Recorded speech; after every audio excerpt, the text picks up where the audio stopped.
आज का हमारा थॉट है, मजबूत होने का मतलब ये बिल्कुल भी नहीं है कि आपको कभी चोट नहीं लगेगी। इसका मतलब ये है कि जब आपको चोट लगेगी भी ना, तो आप इससे कभी हारेंगे नहीं। नमस्कार दोस्तों, स्वागत है आपका पॉजिटिव वाइब के साथ। आज का हमारा टॉपिक ये है कि कोई भी व्यक्ति हमारी लाइफ में बहुत प्यार लेकर आता है और हम भी उससे बहुत प्यार करने लग जाते हैं और रिश्ता बहुत अच्छा भी चल रहा होता है। फिर आखिर में ऐसा क्या होता है और क्यों होता है कि वही व्यक्ति जो पहले बहुत प्यार से ट्रीट करता है, हर पल बहुत प्यार दिखाता है, आपसे बात करने के लिए तड़पता है, मरा जाता है और कुछ समय बाद ही वो व्यक्ति आपसे दूरियां बनाने लग जाता है।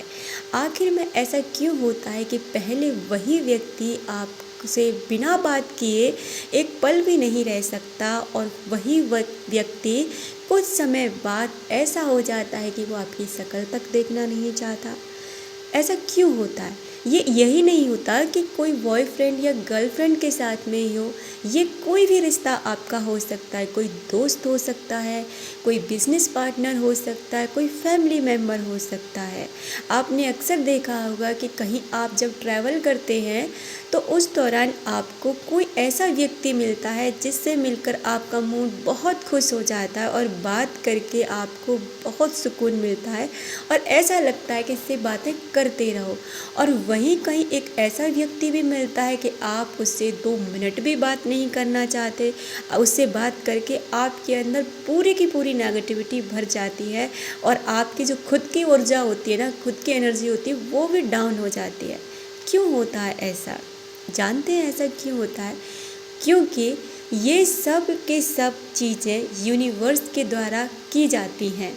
कब किस व्यक्ति से आपको मिलवाना है, कब किस व्यक्ति से आपको दूर करना है, कौन सा व्यक्ति कितने टाइम तक आपकी लाइफ में रहेगा और कौन सा व्यक्ति आपको कितने समय में छोड़कर चला जाएगा।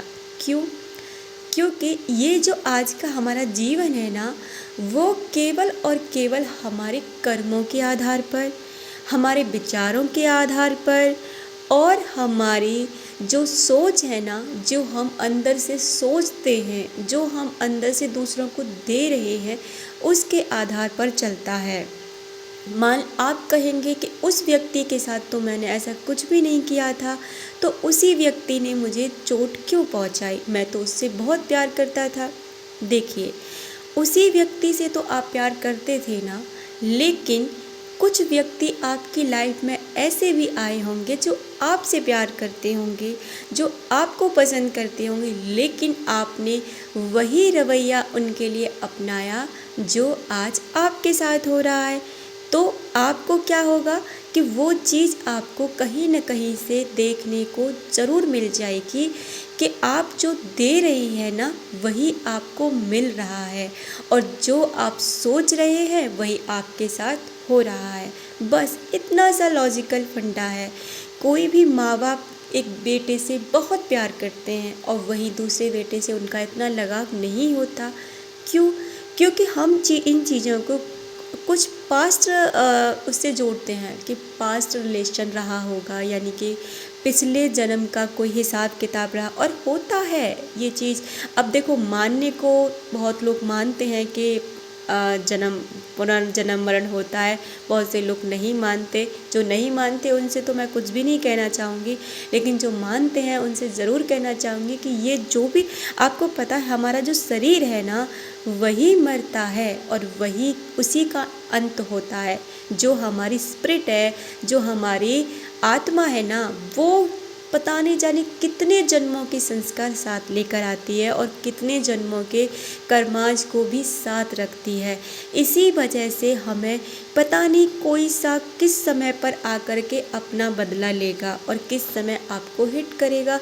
यानी कि आपने चोरी कहीं और की, जैसे कि आप सीधे यहाँ ले लीजिए, आपने कहीं चोरी की, मतलब किसी चोर ने कहीं किसी स्टोर में चोरी की। उस स्टोर को मालिक को नहीं पता कि उस चोर ने वहाँ पर चोरी की है। अब उस व्यक्ति के साथ आपको पता है क्या होगा? जो व्यक्ति चोरी करके गया, अब जो वो पैसा गया है वो बेकार का पैसा है।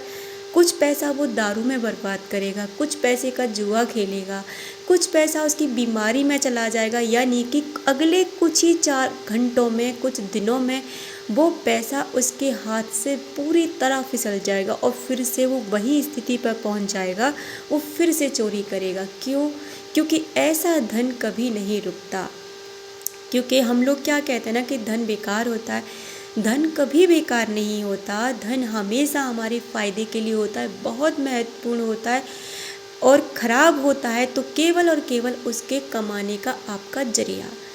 अब आप यहाँ ये समझ गए होंगे कि हमारे साथ कोई अगर देखो, आप कहीं जाते हो, किसी से आपने 10 मिनट बहुत खुश होकर बात करी, वो बंदा बहुत इम्प्रेस हो गया आपसे, भाई ऐसे व्यक्ति होने चाहिए, तो जो खुशी आपने अभी उस व्यक्ति को दी है ना, वही खुशी आपको कोई तीसरा व्यक्ति कहीं से देगा। यही लॉ ऑफ कर्मा है, यही लॉ ऑफ अट्रैक्शन है, यानी कि आप जो सोच रहे हो ना वो आपको मिल रहा है और जो आप महसूस कर रहे हो वही आपके साथ हो रहा है। लाइक अट्रैक्ट लाइक, यानी कि आप जिस भी व्यक्ति को खुशी दे जाओगे आपको खुशी मिल जाएगी, आप किसी को गम देकर आओगे आपको गम मिलेंगे। और हाँ, कर्मा आपका पीछा कभी नहीं छोड़ता है, वो हमेशा आपके साथ रहता ही रहता है। आपकी अरेंज मैरिज, लव मैरिज या जो भी मैरिज आपने, रजिस्टर मैरिज या जो भी आपने मैरिज आपकी होती है ना, आप नहीं करते, ये आपसे करवाई जाती है। ये मैरिज आपको यूनिवर्स के द्वारा करवाई जाती है, क्योंकि उसी व्यक्ति के साथ आपका जीवन आगे को चलना है। और अगर उस व्यक्ति के साथ आगे का आपका जीवन नहीं चलना ना, तो उस समय पर आपको उससे किसी न किसी रीजन से, किसी न किसी तरीके से आपको उस व्यक्ति से अलग कर दिया जाएगा, जिससे होगा कि क्या कि आप उस व्यक्ति से धीरे धीरे दूर हो जाएंगे और कोई तीसरा व्यक्ति आपकी लाइफ में आने लगेगा जो आपका रियल पार्टनर होगा। यही लॉ ऑफ अट्रैक्शन या कर्मा कहता है कि आप जिस भी व्यक्ति से मिलते हैं, मिलते नहीं हैं, मिलवाए जाते हैं। आपके साथ कोई जुड़ता नहीं है, वो जुड़वाया जाता है। और आपके साथ कुछ होता नहीं है, वो करवाया जाता है। वो इसलिए क्योंकि आपके कर्मों का जो भोग है वो आपको चखना है, वो खाना है। उम्मीद करती हूँ ये वीडियो आपको अच्छा लगा होगा। अगर अच्छा लगा हो तो लाइक शेयर कमेंट जरूर करें।